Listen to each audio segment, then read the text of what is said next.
రాజకీయాలు చేయడం అంటే కొన్నింటిని వదిలించుకోవడం, మరికొన్నింటిని తగిలించుకోవాలి. వీటిలో ఏది ఎప్పటికీ అవసరం అవుతుంది అని చెప్పే విషయం నాయకులు వ్యవహరించే తీరును బట్టి ఉంటుంది. అదేవిధంగా ప్రజలు ఆశించిన అంశాలను బట్టి కూడా ఆధారపడి ఉంటుంది. రాజకీయాలు చేయడం అంటే కేవలం ఒక మూస విధానంలో చేస్తే కుదిరే పరిస్థితి ఈరోజు లేదు. ప్రజలు అన్నీ గమనిస్తున్నారు. ముఖ్యంగా సోషల్ మీడియా అందుబాటులోకి వచ్చిన తర్వాత ప్రజల ఆలోచన విధానంలోనూ మార్పులు కనిపిస్తున్నాయి. ప్రతి విషయంలోనూ స్పాంటేనియస్గా స్పందించే వాతావరణం కనిపిస్తుంది. ఈ నేపథ్యంలో నాయకులు తమ వ్యవహార శైలిని ఎప్పటికప్పుడు మార్చుకునే దిశగా అడుగులు వేయక తప్పని పరిస్థితి ఏర్పడుతోంది. ఈ క్రమంలో కాంగ్రెస్ పార్టీ అధ్యక్షురాలు వైఎస్ షర్మిల విషయాన్ని చూస్తే 2 కీలక అంశాలు ఆమె వదిలేస్తే తప్ప ఆమె గ్రాఫ్ పెరిగే పరిస్థితి లేదని విశ్లేషకులు భావిస్తున్నారు. రాష్ట్రంలో ఉన్న రాజకీయ నిశ్శబ్ద వాతావరణాన్ని గమనిస్తే ప్రతిపక్ష పార్టీ లేని లోటు స్పష్టంగా కనిపిస్తోందని ప్రజల నుంచి ఓ వాదన వినిపిస్తోంది. బలమైన ఉద్యమాలు చేసేవారు, బలమైన వాయిస్ వినిపించేవారు తగ్గుతున్నారన్న వాదన కూడా ఉంది.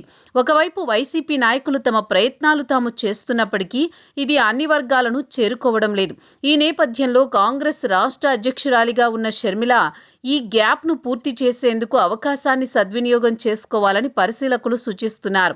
ఈ క్రమంలో ఆమె 2 కీలక విషయాలు వదిలిపెట్టక తప్పదని కూడా చెబుతున్నారు. ఒకటి, వ్యక్తిగత అంశాలు ప్రజల అంశాలుగా, ప్రజల సమస్యలుగా మార్చడం సరికాదని సూచిస్తున్నారు.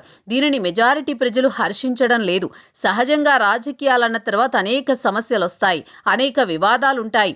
ఈ సందర్భాల్లో వ్యక్తిగత అంశాలను ప్రజల సమస్యలుగా సృష్టించి ప్రచారం చేయడం, ఎన్నికల్లో వాడుకునే దిశగా అడుగులు వేయడం అనేది సరికాదని అంటున్నారు. ఇక ఆస్తుల విషయంలో జగన్ను పదే పదే విమర్శించడం అనేది షర్మిలకు కలిసి రాలేదని కూడా చెబుతున్నారు. జగన్ను విమర్శించడం ద్వారా రెడ్డి సామాజిక వర్గంలో వైఎస్ను అభిమానించే వారు కూడా షర్మిలకు దూరమయ్యారంటున్నారు. ఈ పరిణామాలను దృష్టిలో పెట్టుకుని ఈ 2 అంశాల్లో షర్మిల గనుక ఆచితూచి వ్యవహరిస్తే రాష్ట్రంలో ఆమెకు మంచి ఫాలోయింగ్ ఉంటుందని, ప్రజల్లోనూ చర్చ నడుస్తుందని చెబుతున్నారు. ఎన్నికలకు ఇంకా 2 సంవత్సరాల సమయం ఉన్న నేపథ్యంలో ఆ దిశగా షర్మిల అడుగులు వేయాలని సూచిస్తున్నారు. తద్వారా తన ఇమేజ్ను తానే పెంచుకోవడంతో పాటు ఎన్నికల్లోనూ లబ్ధి పొందేందుకు అవకాశం ఉంటుందని భావిస్తున్నారు. మరి షర్మిల ఆలోచన చేస్తారా లేదా అనేది చూడాలి.